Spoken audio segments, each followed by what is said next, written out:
Hi everyone, welcome to BIM Guru. In this particular video, we'll discuss about PDF linking or importing in Revit. We all know that right now we are having option in Revit that we can link or import a PDF file in Revit. So how we can do that thing? Let's start. So right now, for that one, let me create one drafting view. To create a drafting view, I'll go in View tab right here, click on Drafting View. I can rename anything like I'll just go with the demo 1, and scale I can change from right here. I'll go with the 1:100 probably, and okay. Now it's my drafting view, right? Then I'll go with insert tab right here. There are two options: either I can link a PDF file or import a PDF file. We'll discuss both the options in this particular video.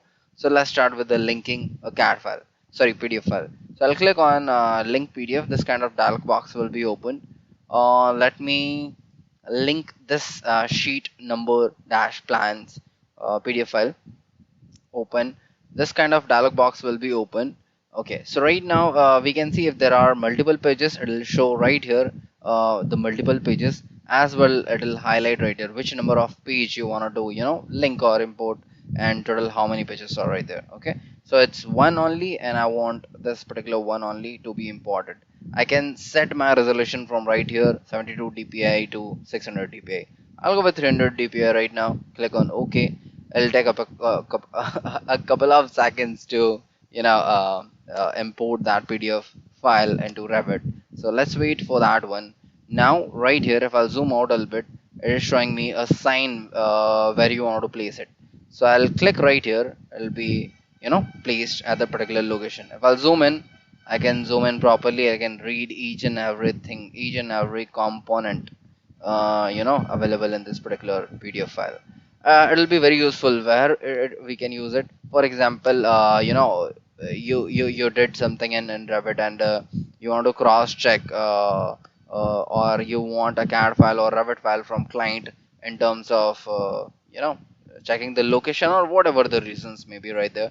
So what you can do is that if client is not sharing a Revit model or the PDF file, sorry, the CAD file with you to cross check, then you can import the PDF file in that particular scenario as well.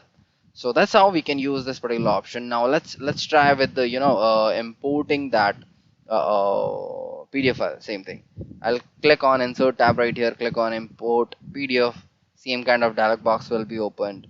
Let me go with the same thing and click on OK. I'm not changing anything right now. I'm just importing the same thing.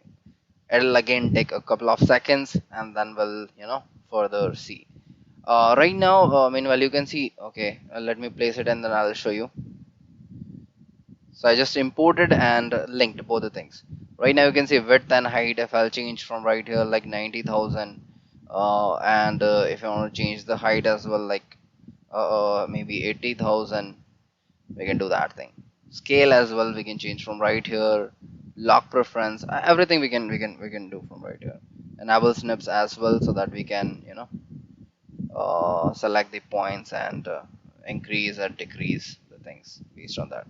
Okay, so that's how we can import and link the PDF file in Revit. Thanks a lot guys for watching this video. Let's meet in my next video.